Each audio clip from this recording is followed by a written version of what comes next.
Welcome to the Nerd Party.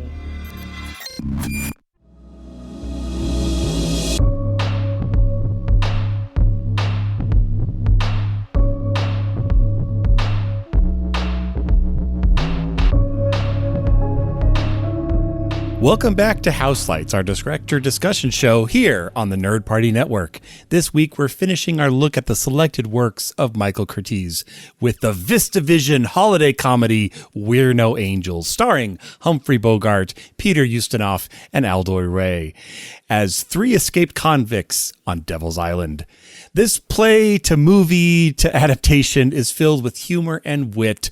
I'm your host this evening, Darren Moser, one of three escaped convicts, and I'm joined again by general store owner who's just in the back, Tristan Riddell, and his cousin, business empire owner, John Mills. Oh, excellent. It's Christmas Eve, 1895. Time to give our ratings as soon as we wash the dishes, of course. Let's discuss We're No Angels. So, John, yes, unfortunately, Tristan, the shop owner in the back, is going to stay in the back the rest of this recording as he was unable to join us tonight. But I'm really excited about talking with you, and maybe we'll find a scribbled note or two on the receipts with his input towards the end. You know, we'll have to go through these books, Darren, and we'll have to see what breadcrumb he's left.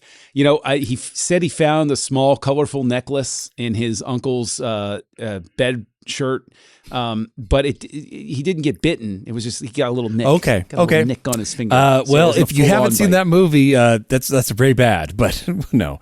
Yes. So yes, indeed. This one, I mean, we joke often about Riddell family favorites, and this is a Moser family favorite as far as my immediate family. Like, not saying my parents, but our family, my wife and I.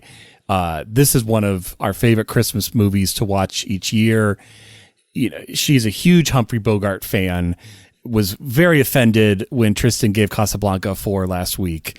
So she should have been. You know, yeah. We're not gonna let him forget that. But This movie, I mean, we go from Casablanca to this in like 3 years, like a matter of years. It is such a change for Humphrey Bogart. Or sorry, like a decade. A decade. What am I saying? I was going to be like, yeah, wait. I'm bad at math, but I'm not that 42 bad. to 55. Right. You're right. A decade plus. But still, it gives you that sense of when you give an actor something that they can chew on. Like Humphrey Bogart is enjoying the comedy of this. His dry martini humor is so well played in this. So all that for setup. I've watched this movie dozens of times every Christmas for a long while. But John, I mean, do I even have to say what you thought going into this? Did you even know this movie existed before I revealed it? I didn't. So, okay. No, I was familiar. There's another movie. I haven't seen this one either, but there's another movie from the 80s. I want to say 88 or 89, starring Robert De Niro and Sean Penn, called We're No Angels, about two crooks who disguise themselves as Catholic priests to like try to make their getaway or something like that. And of course, hijinks ensue if I remember the commercials properly. I think name and the loosest of threads is all that connects it. It is really not remotely close to this. So you're not missing anything trying to compare. This is a very, it's interesting because for me, it's a very closed movie, but I knew nothing about it going in. It's very obvious that it's a set the whole time. Which is interesting because of the fact that it opens up and goes VistaVision. And I was like, oh, wow, VistaVision. And then I don't think that they really made colorful use of it. But not like, you know, Spartacus or, you know, anything. There's no Vista. Right. There's vision. Yeah, there's some vision, not too much Vista in this one. But I think that, to your point, I think this is very much something that Bogart felt comfortable getting back into because he started on the stage. Right. And this very much plays like a filmed stage play. It's very obviously a play story that is told with cameras. And that's the thing is I didn't find this specifically, but was this a play before Was this an adaptation, or was this just originally written for the screen? No, this was a play before. There was actually a little bit of legal trouble. So this came out, in 1955, and there was a well-known play that came out in 1953 that was called My Three Angels, and that was based on a short story kind of treatment that came from, many years before that. And basically the writers of We're No Angels, the movie we just watched, tried to get the rights from the original play, did not succeed, made the movie anyway, and said, oh, we're referencing the original story, but we took like 90% of what you had in your play, and then got a nice lawsuit. So yes, it is also based on a play, but even if they didn't admit it. It's fascinating, like sort of the way that things worked back then was like people would just be like, ask for forgiveness later. Or is lawyers very will much handle an it ask sort for of thing. forgiveness state. Well, it's so interesting because nowadays I know from some of my own exposure to some conversations, lawyers are much more skittish now. I don't think that this gets made today. Like not without the approval. I don't see that sort of thing. Right. There's no way this gets greenlit without it. And it's so funny to go back to Hollywood and just see them say, screw you. What are you going to do? Sue That'd me? be like, and then the person saying like, well, as a matter of fact, I will. It's like Wicked just came out and they couldn't get the rights to the play. So they said, oh, well, we're basing it off of The Wizard of Oz, even though The Wizard of Oz has nothing like the story of Wicked. Right. It's exactly like that. And it probably blew up in their face. But this movie made $3 million in 1955. I have no idea what its budget is. I don't even know if it was successful pre or post video release or anything like that. But that doesn't matter. We're a director podcast, not a Box Mojo podcast. Well, yeah. But that's the question, right? Is like, where do you see the director in things? That's what we're always looking for. So I look at The Adventures of Robin Hood and I look at Casablanca, and I think Casablanca looks, even though it's in black and white, Casablanca looks more beautiful. There are more shots that I look at and I'm like, that's gorgeous. That's absolutely beautiful. The way that it's lit. And I think that it's a work. And so now we're seeing Curtiz back in color because he's in color with The Adventures of Robin Hood. Now he's in color here. And I'm beginning to think that he was meant for black and white film as opposed to color film. Because there's, I know that some of it is the processing and stuff like that, but it feels like a lot of opportunity for shadow and effective lighting is lost in the name of light it well enough that the color comes across.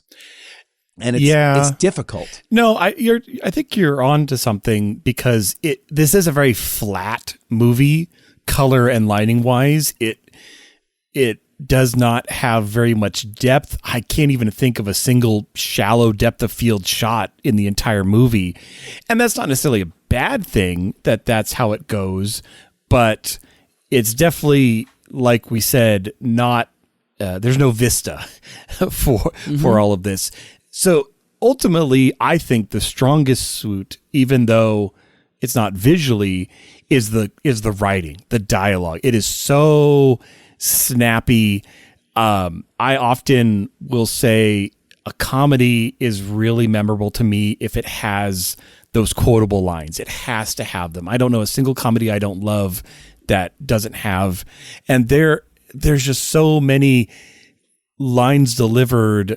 I mean, I think one of my favorites is from Joseph, who is, Humphrey Bogart. He's like, we came here to rob them. That's what we're going to do. Beat their heads in, gouge their eyes out, cut their throats as soon as we wash the dishes. Like, it is just all these like bits where these are not good men, but they're kind of leaning into the heart of gold aspect, I guess. I think that this is an old trope where it's like, we're willing to forgive them being murderers and thieves because they killed other bad people. Right. So we always make this sort of moral agreement with ourselves as an audience to say, well, they didn't kill the nice people, so that's fine. No, I think you're right. It's like, and it skirts that line as we go through. But although Ray's character, he killed his uncle just because he wouldn't give him money. But it's like, okay, like for some reason, I think there's a cultural part of us that's like, well, yeah, somebody won't share. So there's almost like that childish part of us where I'm going to slug him on the playground because he didn't share, sort of thing. I'm not saying that's good, kids. I'm not saying raise your kids that way. I'm just saying there's sort of a primal aspect to that. But, you talk about the dialogue. My question to you would be, do you think that the editing supports the snappiness of the dialogue? Because that is definitely something I struggled with, where you're right. There are good lines like that. But there are times where the joke, you could have landed a plane in the amount of time it took you to get to the punchline. And it's like, it really feels like the editing does not do any favors to that delivery.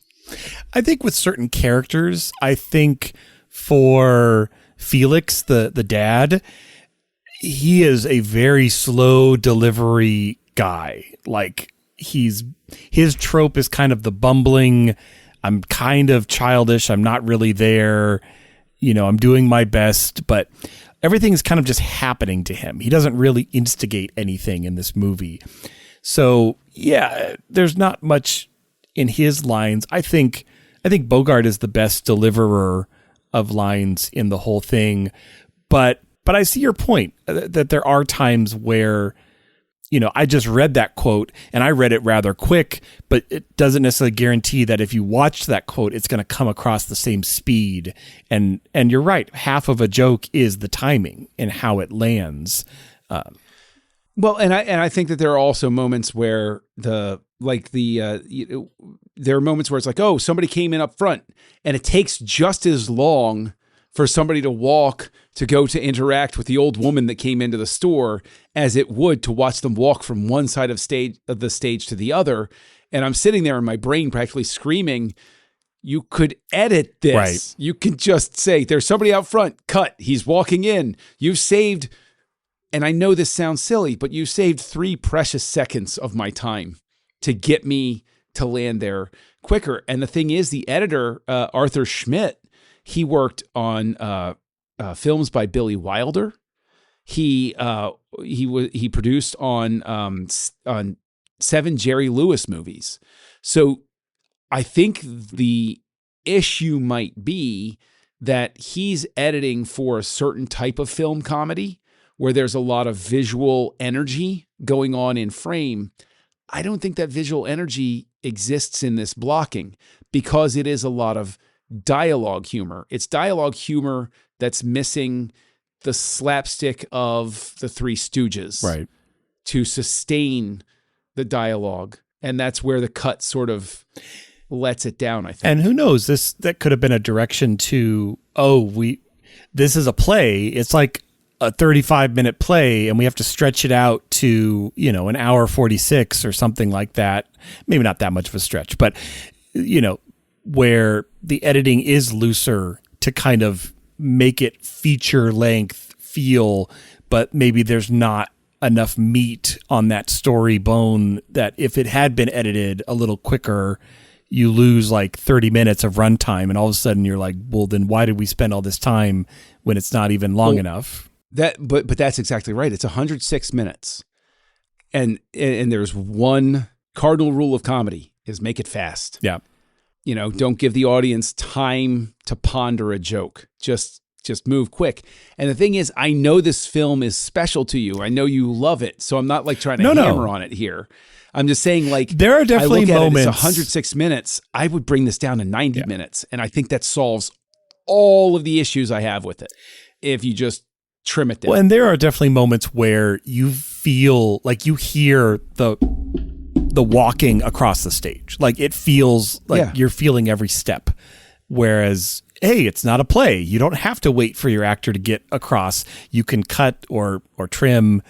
And especially for a movie that relatively takes place in one location, the shop. Like it is, and the house outside and the roof on top.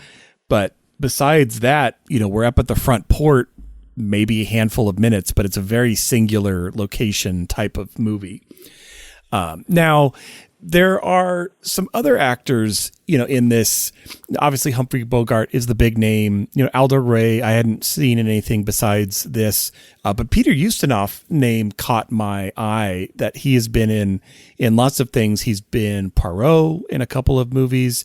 He's got also one of those voices, yes. that just, I think he's done lots of animation as well. Yep. He has. He absolutely has. And I think Aldo Ray was in Secret of Nim as one of the characters. I think you're right. For some reason. Yes.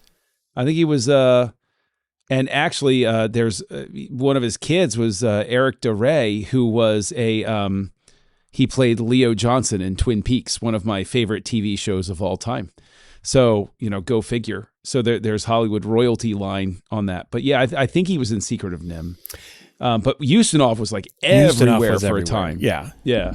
No, he definitely had a big peak. And I like his delivery in this. It's interesting, though.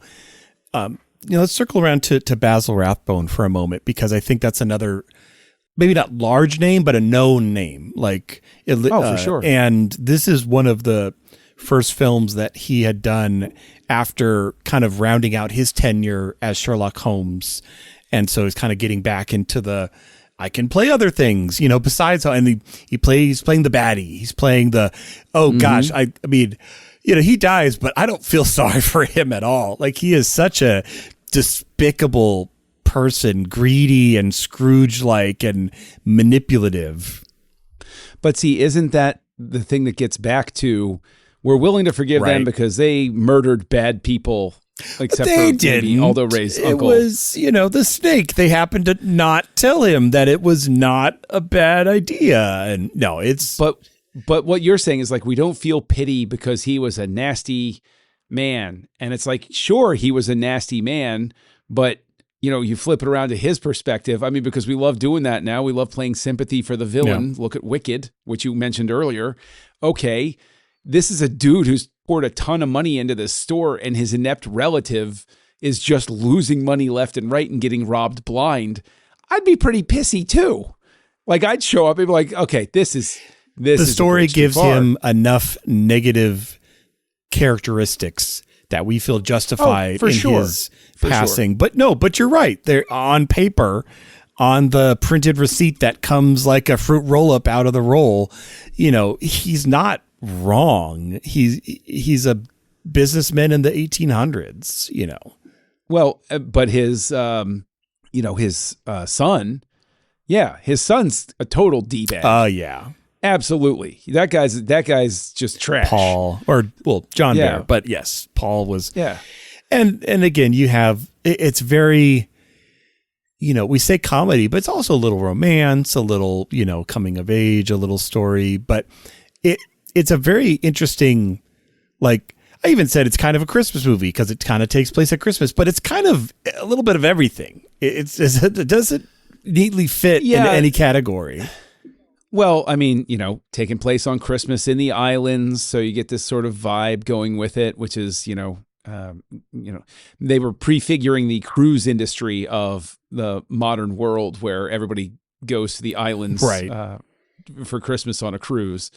I think that I think that setting it on Christmas is interesting, but to your point, doesn't ever really play into it. Except unless you want to stretch it really, really hard and be like, oh, look, they're using their evil powers for good because they're redeeming themselves in some way.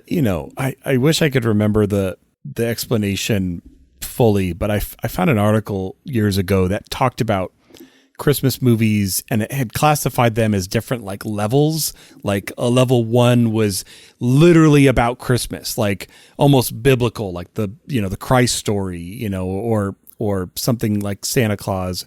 And then as it gradually got farther and farther from that, you eventually reach things that like happen to take place at Christmas, like Gremlins. Like Gremlins is technically at Christmas, but I wouldn't call it a Christmas movie in that regard. Fair. So, and then you have Die Hard somewhere in the middle and, stuff like that. So this one it takes place at Christmas, but yeah, it is not, I happen to watch it seasonally at Christmas time just because that's what we do, but it is that level 4 Christmas movie that is in name only.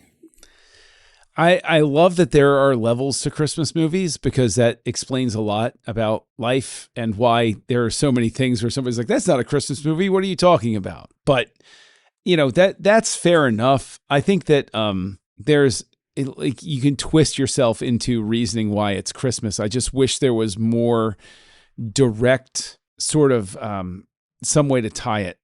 Just something a little bit more direct about it. Like the family forces them to go to church with them. Right. And they're sitting in there and they realize, we've been doing things the wrong way.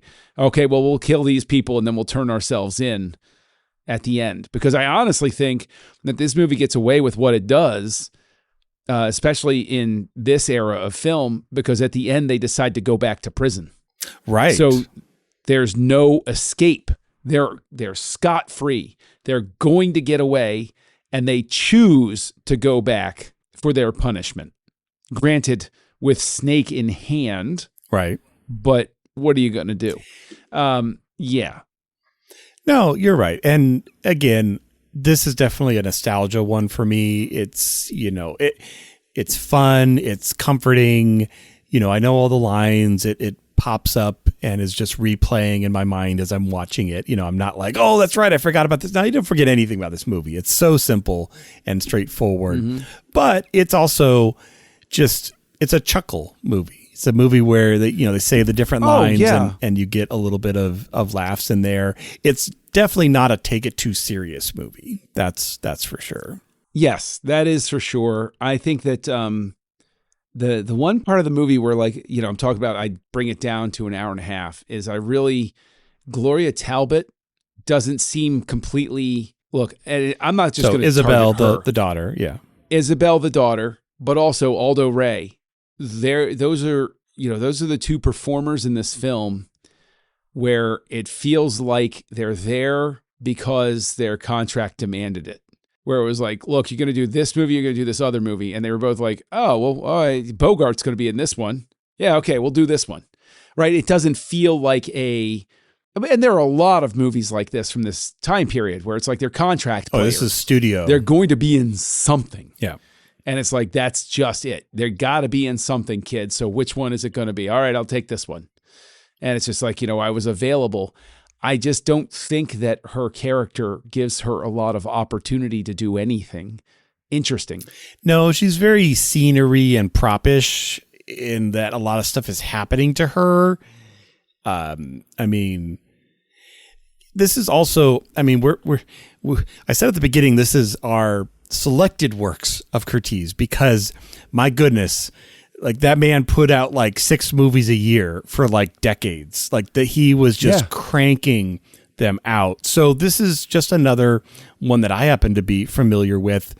And, it would take us a year to cover the entire collective works of this man. So we're picking and choosing for sure.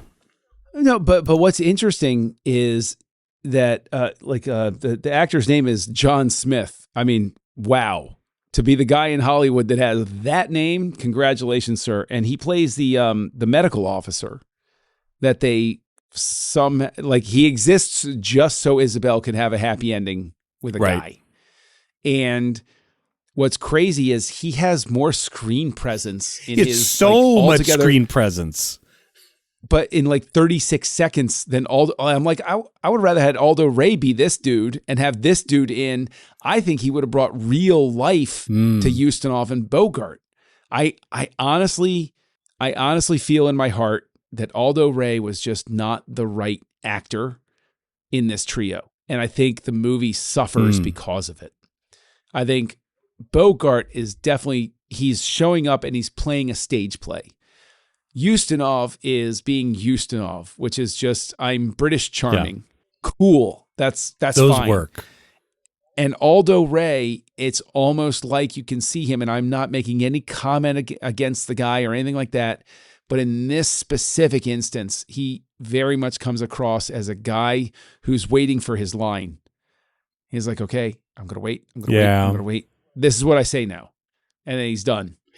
And it doesn't, he never feels comfortable with what he is expected to do. There's even one line, I don't remember where it takes place, but I remember, Albert Aldo Ray, where he's kind of like, I don't even know what to do in this moment. And it almost feels like a flub. It's the most natural sounding he's been in the entire movie. And it's probably a mistake. Yeah, he's actually asking Curtiz for direction. Right. And Curtiz was just like, you know what, we're going to keep that in. Because it didn't break the fourth wall, but the way he delivered it was so... Oh, that's what it was. It was like when they're unsure if they should tell Felix about... Or not Felix. Andre. Tell him about the snake. Andre. And he's like, why don't I tell him? It felt very... different than every other line he delivered in this. Right. Well, and that's also when they're sitting at the table debating what to do about telling Andre about the snake, that just takes too long. Yeah. That scene could have been shrunk down to a minute tops. And instead it's just we get it. They're okay. Let's heighten the reality here and find some other way to soak up the time. With everything. And it's, what's difficult is I get why this becomes a holiday classic. I do. I get it. I understand. I'm not saying we'll find out at the end of the episode, kids, where I landed with it. But I'm just saying, taking my own self out of it, you can look at this and you can see why somebody would be like, oh, I get to see Bogey in a comedy. Right. Oh, cool. Right. This isn't, Treasure of the Sierra Madre or Casablanca or anything heavy. It is not heavy. It's the lightest Bogart movie I've seen him ever be in. Right.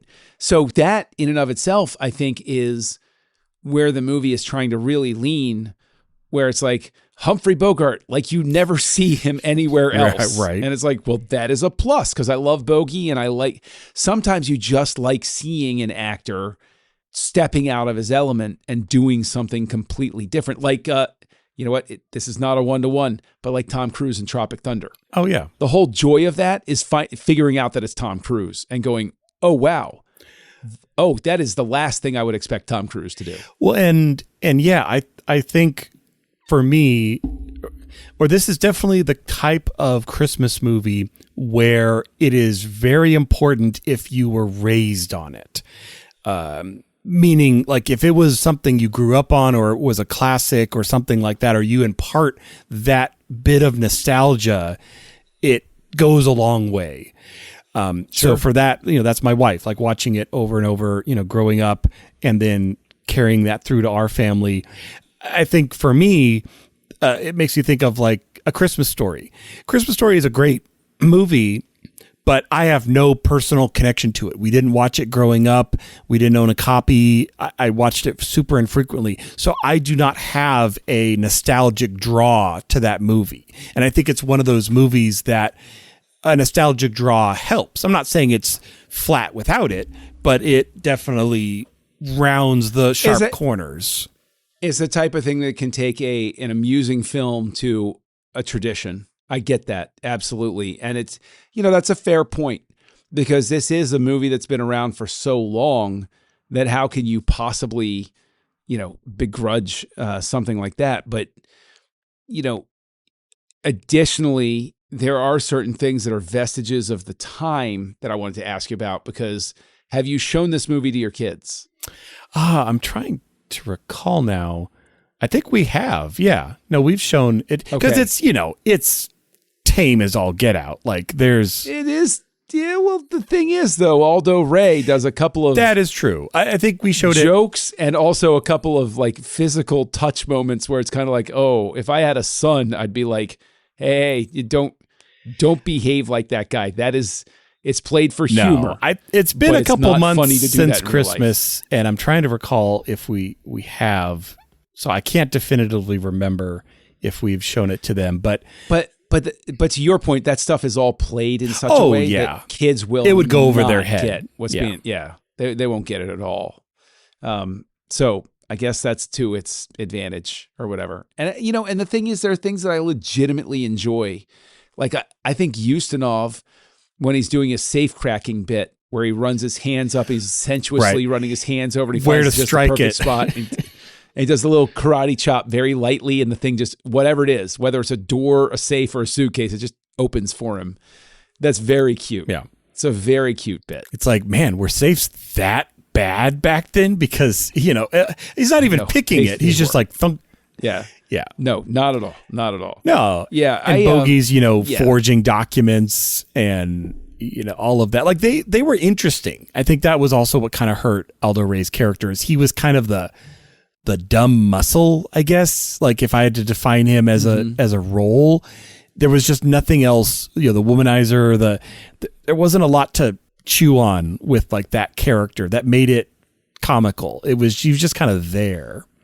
Yeah. I think he was trying to play for comedy. I think that this is one of those instances where I will wind up siding with Roger Ebert. I think that Curtiz was the wrong director for this, honestly. I think that this is not playing to Curtiz's strength as director. And I think that there are other directors. I mean, we mentioned Billy Wilder was Arthur Schmidt worked with him. There are certain directors that know how to get comedy out. And there are certain directors who know how to get drama out. And I think that Bogart knows how to just do stage comedy easy because he remembers it. It's a muscle and he's just flexing it here. And Ustinov is just naturally, he's that guileless Brit archetype. And that's there. And those are always going to be your one and your number one and your number two. You're going to give Bogart the number one lines, the best bits. Aldo Ray is not going to get that role. It just wouldn't work with his ability, but also just I don't think a Bogart would be on a movie where he's not like the best parts. Oh gosh, no. I mean, Bogart. I mean, this is only 2 years away from Bogart getting ill. It wasn't too far. It was like 57 or 58 where Bogart, because he was getting ready to do a film with Lauren Bacall, and he was having trouble eating, and he had a persistent cough, and then they found out he died esophageal January cancer. 57. So if this came out in 55, that's only a matter of years. Yeah, this came out in July of 55, which makes the Christmas thing even weirder. Right. Okay. Yeah. Like, come on, guys. But if that's in the story, I mean, I think they were less about it's a Christmas movie and we have to release. Yes. It was more like we made the movie. Why would we not release it? But I'll counter that by saying in the pre-home release days and the pre-television craze, like TV's just catching on now. It's not fully entrenched the same way. Although, of course, I know VistaVision was an answer to TV, and Tristan, from the back room, he's probably melting down with some obscure fact that he's angry that I'm not in possession of or whatever. But this is one of those things where I think it would have been more important than ever. This is the time where it's important to release it around Christmas because it's set at Christmas. And people aren't going to be able to go to their local Blockbuster or Netflix and just be like, yeah, you know what? I'm going to watch that this Christmas. Like you got to strike while the iron is hot sort of thing. I mean, that's just my take on it. But to think that he's dead only, this is July of 55. He's dead in January of 57. He made 3 movies in 55 or that were released in 55 and 1 in 56. So, I mean, he was still making 2 to 3 movies a year back then. Yeah. And it's, but I would argue what's interesting is that you can definitely see Bogart is not the same Bogart that he was in Casablanca. Oh no. But, I'm not detracting, but it is aging. Obvious. Yeah. Right. But I think honestly, it might be sitting in the back of my brain that I knew he was going to punch out shortly after this movie. So I'm sort of looking at him with a more critical eye as like, do I see signs here that he might not know he's ill yet? And I think that if you really look at it, you can kind of, he looks a little too wan. He looks like almost unhealthy thin for his frame at certain points. So, but that could very easily just be me with that extra knowledge looking for the something. hindsight. Yeah. Yeah. And being like trying to find it. But it's, I think that, this movie is 70 years old, so which is crazy. Oh yeah. But that's another thing too, is like that is what's nuts is had I encountered this as a kid, my dad would have pointed out Aldo Ray's behavior. Oh, definitely. And sort of been like, yeah, I just chuckled, but it's because that's not cool. I'd have taken that guy out if I'd seen him do something, like that sort of thing. And it's like, what's tough is a movie like this needs a parental, not necessarily a parent, but an older sibling, a cousin, an uncle, an aunt, a grandparent, a parent, whomever, to do that sort of course corrective thing. I think it would be disorienting for somebody to see a 70-year-old movie like this that is considered so tame and be like, well, why is that funny, what he does? Right. And it's like, I think that's important for a movie especially like this. Since all those parts we're talking about are attributed to the protagonists. I'm not going to say heroes or even good guys, but like they are definitely not the black hats. They are definitely not, they don't die. They're not, killed. So yeah, and maybe we're reading a bit into emulation because obviously that's not the ultimate goal of this. It's entertainment and all of that. But right. The comeuppance we get from, we talked about not feeling like Andre shouldn't have died, but we're also, again, I think back to the play environment of like, oh, he's of course he gets his comeuppance and then in a comical way where he does it to himself because he's just such a terrible person. If anything, and this is me being, some people might think I'm being too generous, but if anything, it's Shakespearean the way this movie is put together. And by that, I mean, I don't mean that it's on the level of the immortal works of the Bard. I mean that it's the same sensibility as his low humor that he puts in there, where it's like it's purposely, to borrow a phrase, playing to the cheap seats. And it's constructed in such a way that like, yeah, you're going here and it's this odd sort of catharsis. Like I go to a drama to cry at the end because that's going to get that out of me.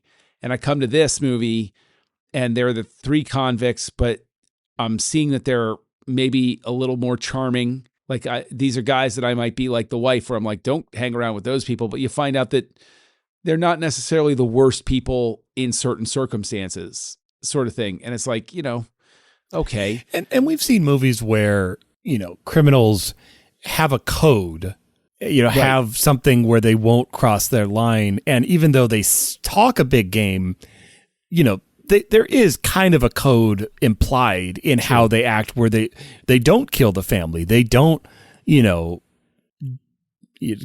gouge their eyes out and rob them, beat their heads in. Now, granted, it's left very ambiguous as if like maybe they would have. Like it's very unknown, but on this Christmas day, they chose peace and to turn themselves in for some reason. But I think we're about spent on this movie because not only is it so short, there's only two of us, and I feel often when there's only two of us to carry the conversation, we round third a little sooner than normal. But let's be honest, we round third sooner when the talker isn't here. And when Tristan isn't here, the show just moves a little more quickly. But that's okay because we love you, Tristan. When Tristan's on it? No, because he's still going to edit this one.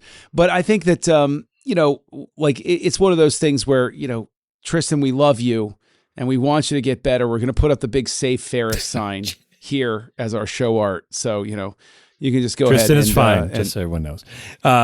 Yes, he's absolutely fine. And in fact, you might not even hear this conversation because he might edit it out. But I actually think, Darren, that the person best to go first is the person that isn't here. I agree.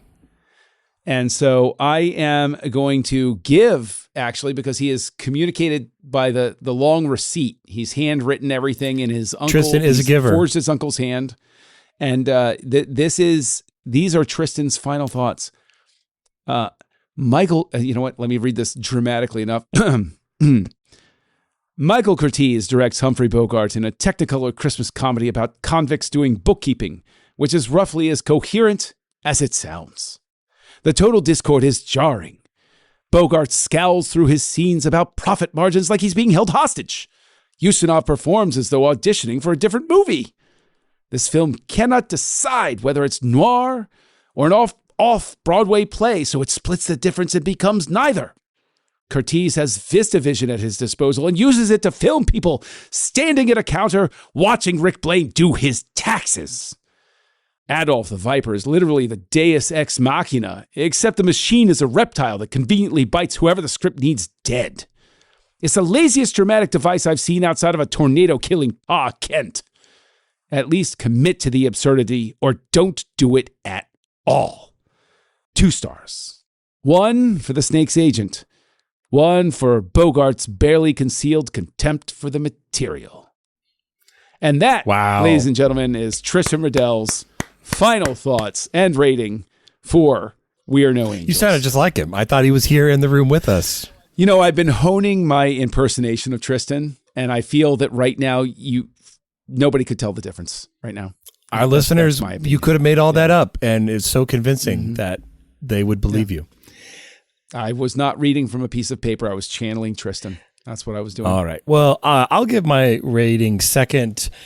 Even with nostalgia, even with enjoying this movie, yes, it has a lot of its flaws. It is not a Christmas classic by any means, but it is enjoyable, especially maybe on repeat viewings, especially with the dialogue. I think it maybe softens the pacing a bit as you're just kind of playing it back. And this is definitely a watch in the background movie. You could just put it on and still get the same amount of enjoyment. I'm just thinking of Tristan's Nar versus Christmas or Split the Difference. Sheesh. Yes. So I'm giving it a 3. Again, I will still watch this movie every Christmas. I know I enjoy watching it with my wife, but it's getting a 1-star bump for the nostalgia and familiar connections for me. I will come in with a 2, like Tristan, simply because I don't think that this will ever become a holiday classic for me.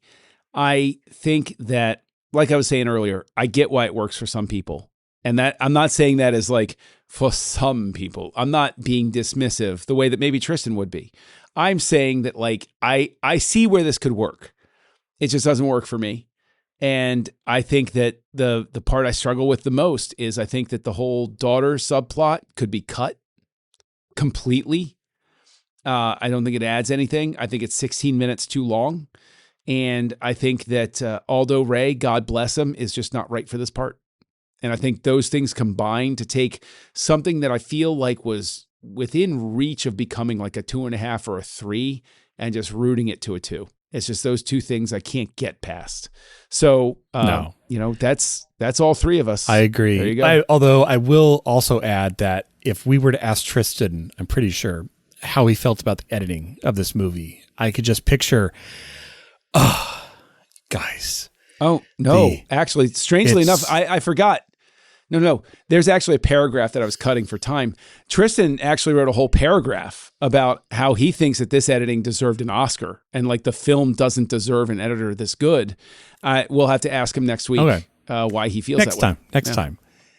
Next time. All right. Well, that rounds out this small chapter of Michael Curtiz. Again, the man directed so many movies. But next week, we have an exciting adventure we're beginning here on Houselights, the wing of Sherlock Holmes, as we journey through many different iterations of the famed character, starting with 1939's The Hound of the Baskervilles, where Sherlock is played by Basil Rathbone. Next on Houselights. Join the revolution. Join the Nerd Party.